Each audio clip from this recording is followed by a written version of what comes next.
दंगा करने वालों के खिलाफ मुख्यमंत्री का सबसे बड़ा ऐलान।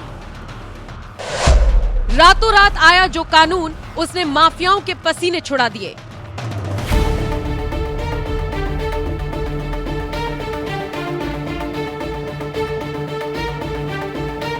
लगता है उत्तराखंड की पुष्कर सिंह धामी सरकार ने कसम खा ली है कि वो देवभूमि में उत्पात मचाने वाले हर एक दंगाई को सबक सिखाकर ही मानेंगे। तभी तो डंके की चोट पर भरे मंच से सीएम धामी ने खुद ऐलान कर दिया कि दंगा करने वाले ये बात अच्छे से समझ लें कि पाई पाई का हिसाब आपसे ही लिया जाएगा।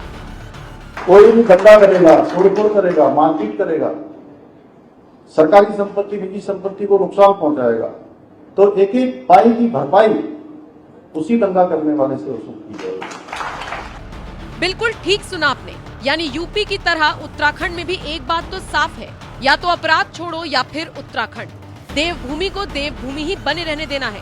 किसी ने भी उत्पात मचाया तो फिर खैर नहीं। मंच से सीएम धामी ने कुछ वक्त पहले हल्द्वानी में मचे बवाल का जिक्र कर बताया कि कैसे वहां पर तुरंत एक्शन लिया गया था। 8 फरवरी 2024 को हल्द्वानी के बनभूलपुरा क्षेत्र में कुछ लोगों ने वहां पर आगजनी तोड़फोड़ करने का प्रयास किया था।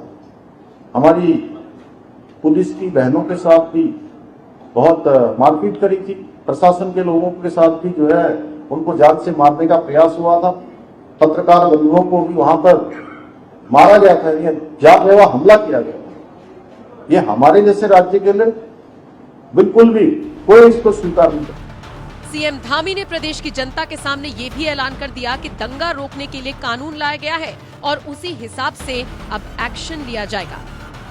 हमारे प्रदेश के अंदर सब लोग एक दूसरे के साथ बहुत प्रेम पूर्वक रहते हैं, शांति पूर्वक रहते हैं, तो यहाँ पर झगड़ा, उपद्रव, आगजनी, दंगा किसी भी कीमत पर यहाँ नहीं होना चाहिए। इसलिए हम इस बात के विधानसभा के सत्र में हमने राज्य के लिए दंगा विरोधी कानून बना दिया है। अब कोई भी दंगा करेगा, तोड़फोड़ करेगा, मारपीट करेगा, सरकारी संपत्ति, निजी संपत्ति को नुकसान पहुंचाएगा, तो एक एक पाई की भरपाई उसी दंगा करने वाले से वसूल की जाएगी। देवभूमि के मुखिया होने के नाते तो सीएम धामी एक से बढ़कर एक्शन ले रहे हैं, लेकिन इसी बीच देश के बाकी राज्यों की राजनीति पर भी उनकी बारीकी से नजर है। तभी तो हाल ही में जिस तरह से कश्मीर में कांग्रेस और नेशनल कॉन्फ्रेंस का गठबंधन हुआ, उसे लेकर भी धामी तंज कसते हुए नजर आए। और राहुल गांधी जी घूम घूम के कहते थे कि मैं हिंदू हूँ, अलग अलग प्रकार से अपने को हिंदू स्थापित करना, हिंदू दिखाना। और अब कह रहे हैं कि जो शंकराचार्य पर्वत है, नेशनल कॉन्फ्रेंस पार्टी कहती है कि हम कश्मीर के अंदर उस शंकराचार्य पर्वत का नाम बदल देंगे। जो वहां पर आतंकवादी, अलगाववादी और जिहादियों को समर्थन करने वाले परिवार हैं, जिनके ऊपर वहां पर केस है, धाराएं लगी हुई हैं, कहते हैं उनको सबको सरकारी नौकरियों में दे देंगे। भाइयों बहन, ऐसे तमाम प्रश्न हैं जो देश की आजादी के बाद से, जिसके लिए देश प्रतीक्षा कर रहा था, कश्मीर और जम्मू के लोग प्रतीक्षा कर रहे थे। आज कश्मीर में एक तरह से पर्यटन भी बढ़ा है, वहाँ विकास भी बढ़ा है। देश दुनिया के अंदर जो अशांत कश्मीर जाना जाता था, वो कश्मीर आज एक शांत कश्मीर के रूप में पर्यटन बढ़ रहा है, वहां पर लोगों का आना जाना बढ़ रहा है और पूरे देश के अंदर कश्मीर से भी एक संदेश जा रहा है।